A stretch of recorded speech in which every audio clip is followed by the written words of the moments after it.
দেশের খবরের পক্ষ থেকে ধন্যবাদ। আমি এই মুহূর্তে এসেছি সিরাজগঞ্জ জেলার রায়গঞ্জ উপজেলার সরাইদহ চরপাড়া গ্রামে। এই গ্রামে কিন্তু হাজেরা খাতুন নামে একজন অসহায় বয়স্ক মেয়ে কিন্তু বসবাস করেন। সে কিন্তু একজন অসহায় ব্যক্তি এবং তার কিন্তু কোনো ছেলে সন্তান বলতে কোনো কিছুই নেই। সে কিন্তু তার যে 2 ডিসিমেলের জমি আছে সেই জমির উপরেই কিন্তু একটা জীর্ণশীর্ণ ঘরেই কিন্তু সে বসবাস করে এবং ঘরের এক পাইতে তাকালে আর এক পাইতে কিন্তু আকাশে চাঁদ দেখা যায়। এনার বাড়ি হলো সরাইদহ চরপাড়া। এনার নাম হাজরা খাতুন। এনার নাম হাজরা খাতুন। তো ইনি বাবা ছোটো থেকে মারা গেছে, বাপ মা সব মারা গেছে। একটা বিয়া দেওয়া ছিল, সেই বিয়া জামাইটা পাগলা, সেই সংসার করল না, সেই জামাইয়ের দেশে জামাই চলে গেছে। চলে যাওয়ার পর এই অবস্থায় এই বাসাত সে একা একা বসবাস করে। আগে যে সময় চক্ষু ভালো আছিল, চা চিন্তা খাইছে, তারপরে চক্ষু নষ্ট হয়ে যাওয়ার পর পাশাপাশি বাড়ি ঘরের মেয়ে ছেলে পেলে এসে যথা টাইমে ভাত দেওয়া যায় আর কি। দিলে খায়, না দিলে না খায়। সে কিন্তু এই ভাঙাচুরা এবং জীর্ণশীর্ণ ঘরেই কিন্তু সে বসবাস করে আসছেন। তার কিন্তু সরকারি যে একটা বয়স্ক ভাতা কিংবা বিধবা ভাতা কিংবা এরকম সহযোগিতা কিন্তু সরকারের পক্ষ থেকে সে কিন্তু এখনো পায় নাই।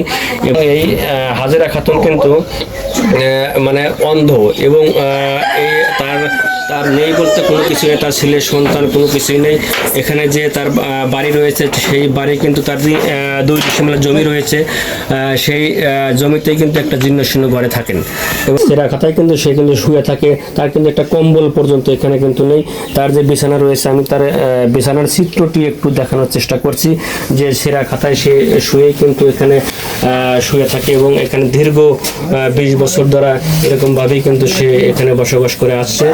3 বছর ধরে কিন্তু সে আর কোনো চোখে দেখে না এবং অন্ধভাবে কেউ যদি এই এলাকার এই গ্রামের যদি কেউ তাকে খাওয়ার জন্য কেউ কোনো খাবার নিয়ে এসে দেয় তাহলে কিন্তু সে খাইতে পারে, সে না খেয়ে থাকতে হয়। এই ঘরেই কিন্তু বসবাস করেন। কোনো সহৃদয়বান ব্যক্তি যদি এই হাজেরা খাতুনের যে অবস্থা, হাজেরা খাতুনের যে শারীরিক এবং তার যে ঘর জীর্ণশীর্ণ ঘর রয়েছে, তাকে যদি একটি ঘর করে দেওয়া যায় তাহলে কিন্তু সে বাকি জীবনটা কিন্তু সুখে শান্তিতে কাটাতে পারবে। হাজেরা খাতুনের কেউ নাই বলতে কিছুই নাই, ঘর হানতাও নাই।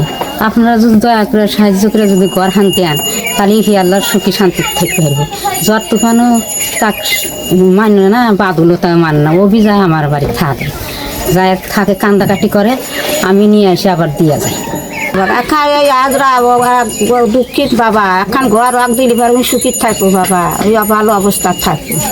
এখন ঘর দাও বাবা। এই গ্রামের যদি কেউ দয়া করে তাকে খাবার দেয় তাহলেই কিন্তু সে খাবার পায়, আর যদি কেউ খাবার না দেয় তাহলে কিন্তু সে অনাহারেই কিন্তু তাকে থাকতে হয়। এই ছিল সরাইদহ চরপাড়া গ্রাম থেকে সোহেল রানা।